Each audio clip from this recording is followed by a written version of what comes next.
You guys hear the good news? I don't know if I'd say it's like totally good news. Like it's not unambiguously good news. It's kind of conditionally good news, but it's still good news. There was another vote on whether or not all Gentiles should be slaves to Israel or what. I don't know, whatever they're voting on in the House these days. Whether or not it's like illegal to be non-Jewish or something. Whatever they're up to. A majority of House Democrats either voted present or in favor of eliminating all aid to Israel. The vote was 103 to 98 within the Democrats. For Republicans, the only Republican who voted to not make us all permanent Israel slaves was Thomas Massie. But yeah, no, the first time, all aid as well. Proposing this a few years ago would have practically gotten you censured. Cutting off all aid to Israel is now the majority position inside the House Democratic Caucus. Yup! In spite of everything J.D. Vance has been trying to do, and I'll admit, I have covered what he's been doing with some concern, but in spite of that, remember, if you oppose Israel and their influence, the Democratic Party is your party. In spite of everything, like, between the two, that's how it squares out. Unfortunately, quite a few members of the House Progressive Caucus voted to continue funding Israel, which is like, I don't know, dog. I don't know if you're actually progressive, in my opinion. AOC voted yes. AOC did the good vote on this one. Trust me, if she hadn't, you would have heard about it. Fetterman said being anti-Israel is his red line on being a Democrat. Who the fuck cares what Fetterman thinks? Literally, who the fuck cares? Nobody, his like approval within Democrats in his state is like 6% or something. Nobody fucking likes him. Nobody cares.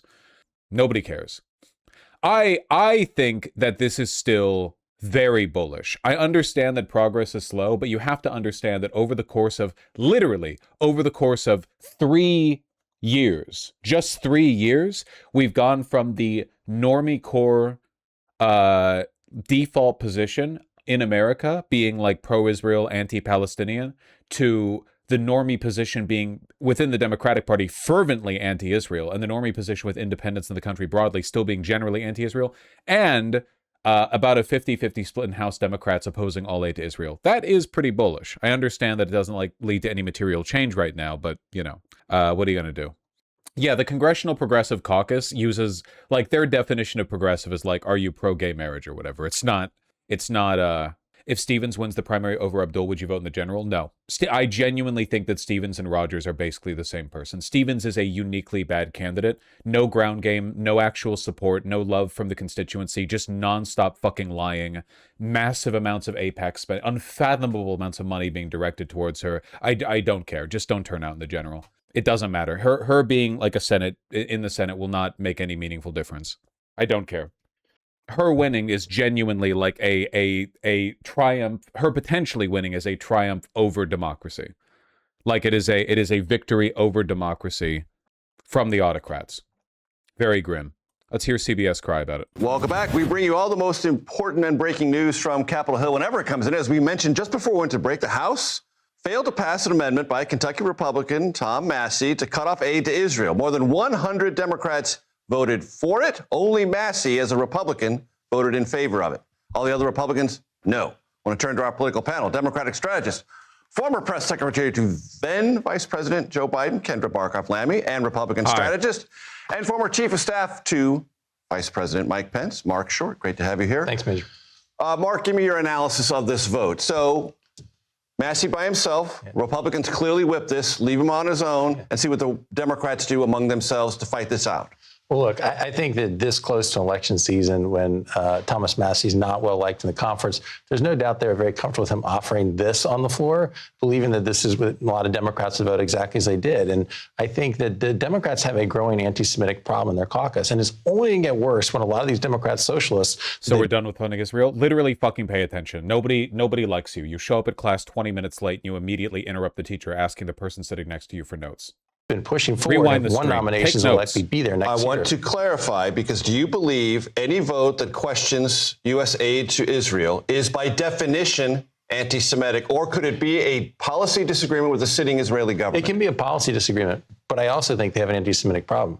I think you have people who have basically been nominated this cycle in their party who have basically called for the end of Israel. They're not even the ones who are voting right now. They haven't even been inaugurated yet. What a fucking segue. have people in their party who have gone further than just saying they want to cut off aid to Israel. So this creates further what? In what way? Explain further. You've implied that the further they want is anti-Semitic. What's the further? What further thing do they want? the dichotomy the Republicans want to say we stand with Israel when Democrats don't. Kendra? I mean, I just can't.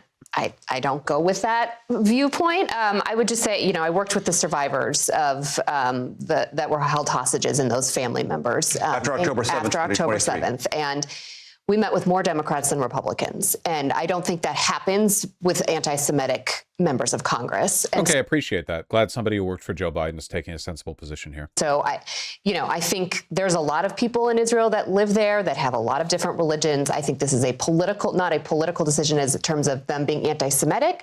I think that they just don't like what the current prime minister is doing. So there's a lot of Democrats who certainly are not anti-Semitic. But are you suggesting you don't have a problem with anti-Semitism in your caucus? What the fuck are you? Okay. It's CBS. What do you expect? There's actually a lot of discourse about this because it really does show like a massive paradigm shift.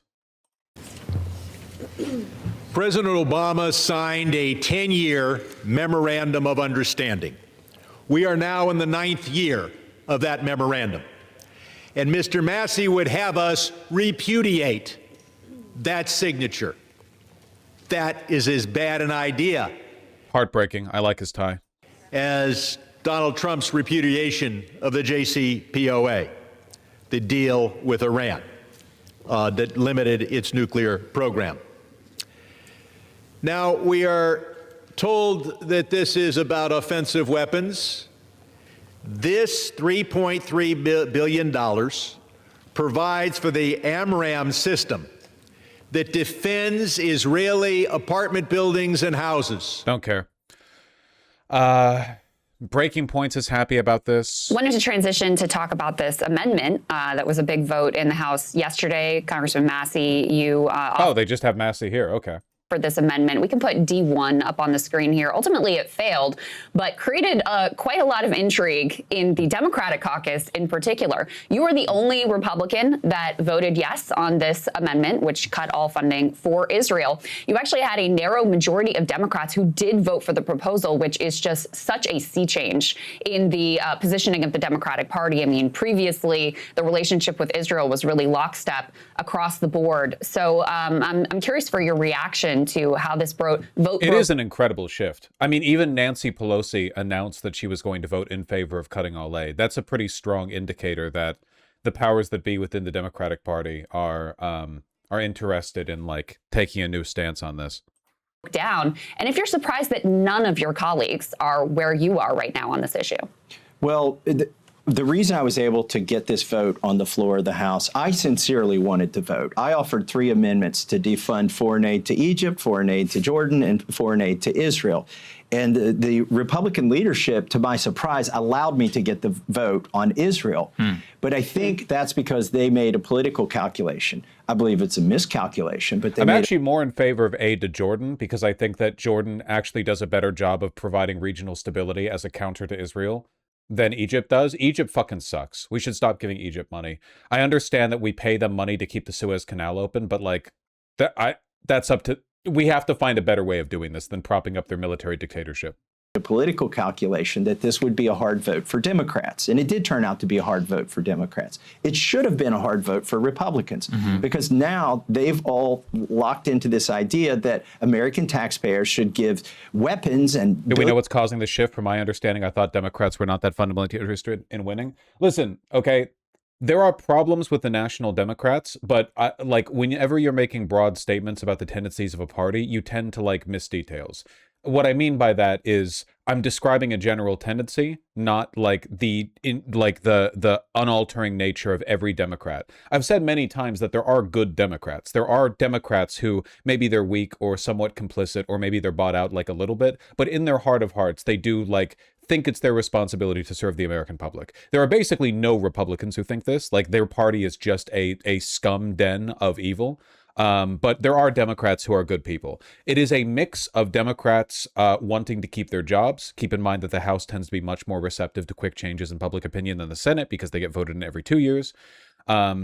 And also, like, I think a lot of them are just waking up to the shifting tide. A lot of these people are basically kept, like, sheltered from the real world. You know that? Like, we're talking about Congress people who day in, day out are just buffeted with information from their colleagues, from lobbyists, from consultants, whose job it is to be insulated from the real world. And I think that a lot of them genuinely haven't really, like, understood what it's like outside the bubble. The fact that your average 13-year-old on Roblox uses Israeli as a synonym for bad, like, they haven't woken up to how bad things have gotten for this position. So I think, I mean, there is an explanation to this. That being said, the leadership within the Democratic Party, that is to say Jeffries and Schumer, are still absolutely more interested in capitulating to their corporate owners than they are in winning. Millions of dollars. I pointed out in my floor speech, we spend more on offensive weapons to Not helping Egypt would cause the biggest humanitarian refugee crisis ever. It's 100 million people on the brink of collapse. Dog, Egypt has no excuse for being on the brink of collapse. They're a potentially prosperous nation that controls the world's most important canal. They should be fine. Their government is hilariously corrupt and ineffective. We're propping up an unbelievably insane... You know, Egypt should be like a first world country, right? Like, the position Egypt holds is so culturally and geopolitically rich that they should be like a 40,000 GDP per capita, like they should be on par with like Western European states. But what we keep propping up, their unbelievably fucking stupid government. But colonization, it's a puppet state. It's kind of a puppet state, but like, again, like look. They're a puppet state in the sense that they serve U.S. interests, but it's not like we really hold their feet to the fire that hard, relatively speaking. It's really just their government is that bad. It's kind of like saying Saudi Arabia is a U.S. puppet state. Like, they are, in a sense, but they have a lot of autonomy, and a lot of the problems with Saudi Arabia really comes down to the fact that their government is awful. Like, it's not like the leadership in Egypt every day are cursing the heavens and going like, one day we will be free from the boot of American imperialism. And the average Egyptian's life sucks, not because of America, but because of the Egyptian government. Now, did we create the conditions? To an extent, yeah. But also, like, there are a lot of, like, authentic local problems there. I'm saying I think we're making it worse by continuing to prop up the current government, you know? What about Jordan? Would you consider them a puppet state? Yes, Jordan's definitely a puppet state, but I think that Jordan actually promotes some degree of regional stability, like Jordanian control over the over the West Bank, like to whatever extent it still exists. Sorry, not the West Bank, over Jerusalem, is probably really important for regional stability. Like, if Jordan was not in a position to hold stewardship over the Al-Aqsa Mosque, I feel like it would cause runaway problems. You do, like, they are a puppet state, but I feel like there's some argument for the stability that they provide there. I don't feel that way about Egypt, really, in my opinion. But these are really complicated topics. I'm speaking very, very generally. I'm just saying that I don't like the fact that we prop up the Egyptian government as it exists right now. Israel than we do on homeless veterans in the United States. And so every Republican has voted to send offensive weapons to Israel, $3.3 billion. The vote was successful, though. My litmus test, you know, we've had votes like this in the past. You get maybe 6 or 10 people to vote for amendments like this. Mm-hmm. In fact, my vote to defund Jordan got 6 votes. Okay. But are you thinking of Sankara, Don Stera? That was Burkina Faso. It's different. This moment in time is different because you can't objectively look at what's happening in Gaza and say that there's no moral hazard here for American taxpayers. Mm-hmm. 70,000 people have died in a country of 2 million people. I mean, it's incredible. It's horrific. And so, but the fact that I thought, let me just say, my own secret number in my head was people were like, how many votes are you going to get? I would say dozens, because I thought I would get 24 votes. Mm-hmm. And 60, if I got 60, I would have considered it a success. And 100 was beyond what I imagined we could get. But it is a huge deal, for sure. Eventually, Nancy Pelosi endorsed the amendment. That was a shocker. Crazy. I can only say that because I lost my primary. I think part of the reason I lost my primary is Ro Khanna endorsed me. Don't blame me. But you know, Nancy Pelosi came out for it. The minority whip came out for it. Yep. But the minority leader came out against it. So it really did split, the Democrats. Why did Pelosi endorse the amendment? Because Pelosi is not like Jeffries, because Pelosi does believe on some level in winning. I think in time, this for the 103 Democrats. No exaggeration. I really think that if Pelosi had remained the House Minority Leader and she had not passed the torch over to Jeffries, I genuinely think that almost every Democrat would have voted yes on this amendment of Thomas Massie's. I think that Pelosi is much more interested in winning and is much less deferential to Israel. Yeah, Pelosi legitimately comes from like a pre-uniformly Zionist Democratic Party, whereas Jeffries does not. And myself, who voted not to send this money to Israel, it's as time goes on, that's going to be a better and better vote. And the people that were on the other side of that, including all of my conference except for me, are going to regret this vote. Congressman Khanna, yeah, curious for your reaction. This was a major intra-democratic war. You had the House Minority Leader, Hakeem Jeffries, who voted for. You had the majority whip, who then, of course, said that they would cut to vote 8. I'm curious for your reaction here about this split within the Democratic caucus. You were an original leader on a movement like this to watch, Why Pelosi allowed Jeffries to be your successor? Past the point, you just have to start Googling, buddy. So sorry.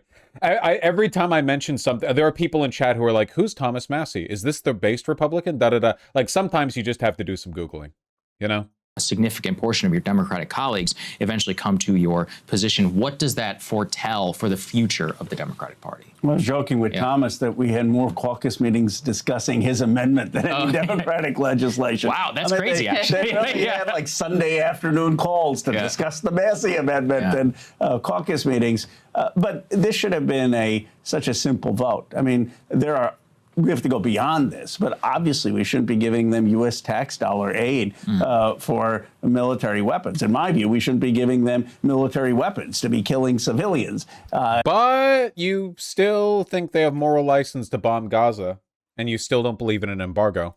And we need to be sanctioning the banks and government officials who are engaged in the settlement and work on recognizing a Palestinian state. But in my view, you had 103 folks, and the new Congress, you're going to have even more, and that it's going to become a very, very small minority eventually that is going to be saying, let's just have continued aid to Israel. It's pretty wild to see Nancy Pelosi vote for it and Hakeem Jeffries vote against it. Yeah. And Pelosi, people are sharing all kinds of clips of her now saying, like, if the Capitol were to crumble, the one thing that would remain is our, solidarity with Israel. And now here she is on her way out. And she's like, yeah, we'll vote to defund this. And I think she sees the writing on the wall. She's a very savvy political operator of where things are going.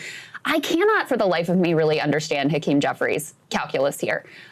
Because while there is such He just does not care, dog. He just does not give a shit. Split in the House Democratic caucus, there is not a split among the Democratic base. There's not. Overwhelmingly, it is now a small minority that want to maintain the status quo with regard to our relationship with Israel. So, what were those internal conversations like, to the extent that you can share some of the details? Because it's just very hard for me to understand why any cynical politician would look at this landscape on the Democratic side at this point and say, I want to stay with this position that has like 15% support among my own voters at this point. Look, people were saying, you're going to cut the Middle East diplomacy program. I said, by definition, that's probably one of the programs that should be cut or something. Hasn't worked. How's it working?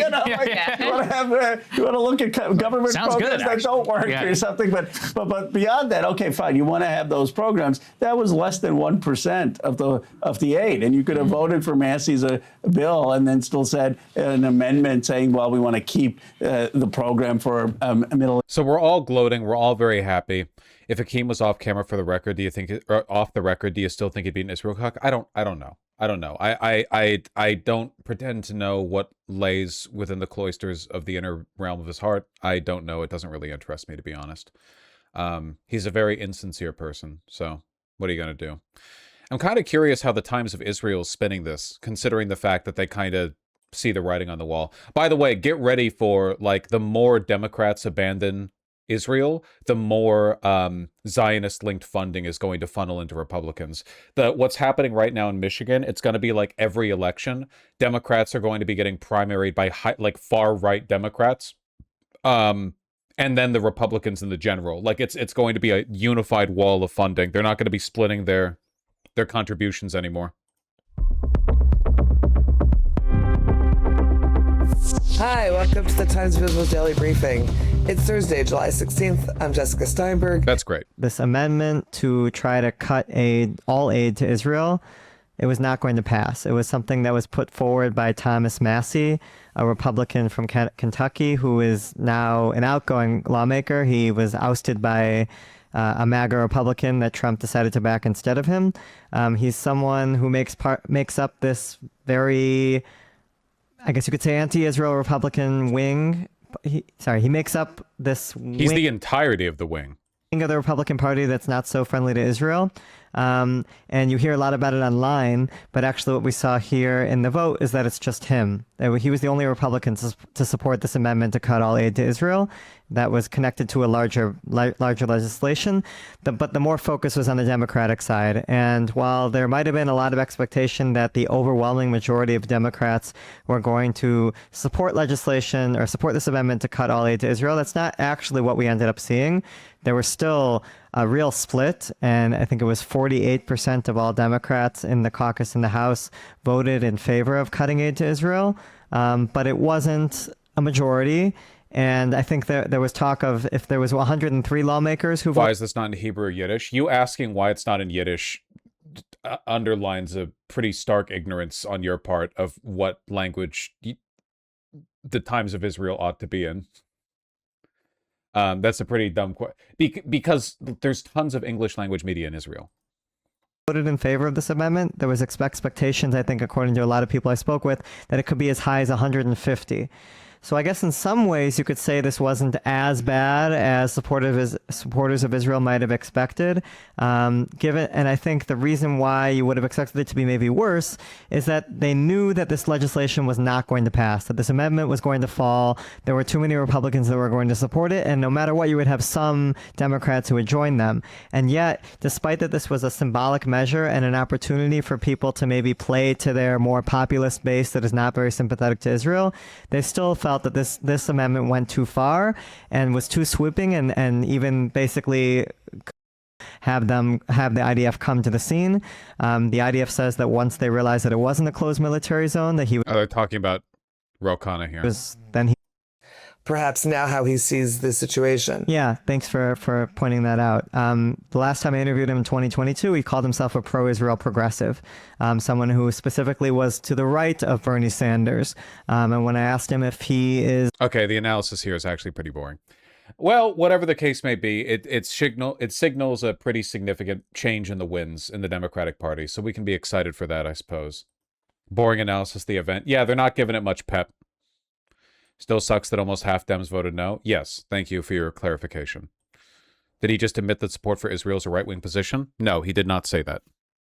Work on your listening skills. Chat's asking a lot of questions that I feel aren't pertinent to the subject of the discussion today. I'm not trying to blow you up specifically. I've just been getting a lot of people in chat asking, we'll say tangents, a lot of tangents. You know what a tangent is? It's like when a line goes out perpendicular, you know? Let's follow the line, huh? Hilarious update in Maine. Oh, I saw this. Maine Beer Co. founder Dan Kleben criticizes the format of tonight's Dem-Maine Senate debate, splitting candidates into two groups based on prior electoral performance, which has put him at the proverbial kids' table. Funny as fuck.